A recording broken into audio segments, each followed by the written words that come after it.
एक सफर ऐसा भी। एयरपोर्ट पर चेक इन करने के बाद हवाई जहाज में सवार होकर सीट पर बैठा एक अंगड़ाई हिली और खिड़की से झांक कर देखा। दिल्ली तक पहुंचने में लगभग 2.5 घंटे लगने वाले थे। सोचा एक किताब साथ लाया हूं, कुछ देर पढ़ूंगा, फिर कुछ देर नींद ले लूंगा, जो नॉर्मली मैं फ्लाइट में करता था। टेक ऑफ से ठीक पहले 10 सैनिक भी विमान में आए।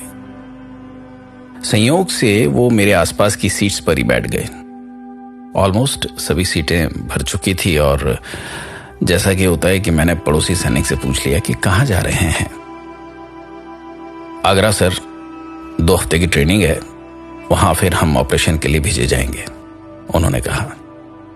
1 घंटा गुजरा होगा कि एक अनाउंसमेंट हुई कि जिस पैसेंजर को भी भोजन चाहिए हमारी अटेंडेंट से पैसा देकर खरीद सकता है।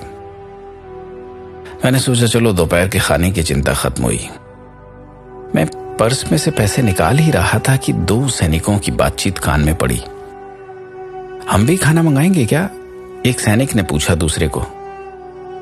नहीं, यहां बहुत महंगा होता है, अभी 2 घंटे की बात है, उतरने के बाद हमेशा की जो अपनी होटल है वहीं पर खाएंगे। हाँ ठीक है, सभी सैनिकों ने कहा। मैंने कुछ देर सोचा, फिर उठा और फ्लाइट अटेंडेंट की तरफ गया और उससे कहा कि सभी सैनिकों को खाना सर्व कर दीजिए। तब मैंने अटेंडेंट की आंखों में आंसू देखे। सर, मेरा बड़ा भाई कारगिल में है, जैसे आपने उसे खाना खिलाया हो ऐसा मुझे लगा।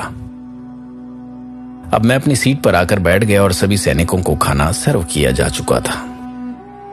मैं खाना खाने के बाद वॉशरूम जा रहा था कि एक बुजुर्ग भी पास आए और बोले, बेटा, मुझे सब कुछ समझ में आ गया है, मुबारक हो, मैं भी इस नेक काम में हिस्सा लेना चाहता हूं। ये कहते हुए उन्होंने मुझसे हाथ मिलाया और हाथ में 500 के कुछ नोट्स थमा दिए और कहा, मुझे भी तुम्हारे साथ आनंद लेने दो।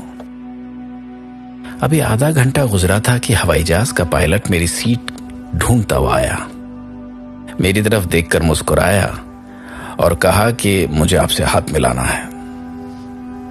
मैंने मेरा सीट बेल्ट खोला और खड़ा हुआ। उसने मेरा हाथ में हाथ लिया और कहा, मैं फाइटर पायलट था, तब आपके जैसे एक थे जिन्होंने मुझे भी खाना खिलाया था। ये एक प्रेम का प्रतीक था जिसे मैं कभी भूल नहीं सकता। सभी पैसेंजर्स ने तालियां बजाना शुरू कर दी।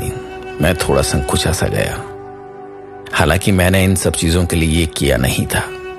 खैर, सफर खत्म हुआ। मैं खड़ा हुआ और दरवाजे की ओर बढ़ा। तभी एक युवा आया, मेरी पैंट की जेब में कुछ रखा और आगे बढ़ गया। हवाई जहाज से उतरते वक्त देखा कि सभी सैनिक एक जगह पर जमा हैं। मैं वहां गया और बुजुर्ग और नौजवान के दिए पैसे निकाले और उन सैनिकों के हाथ में देते हुए कहा कि हम तो कुछ नहीं देते, आप तो जान दे देते हैं वतन के लिए, ये रखिए, काम आएंगे। अपने आंसू छुपाता हुआ मैं भी वहां से निकल गया। दुआ करता रहा कि हमारी हिफाजत करने वालों की तो हिफाजत फरमाना। जय हिंद।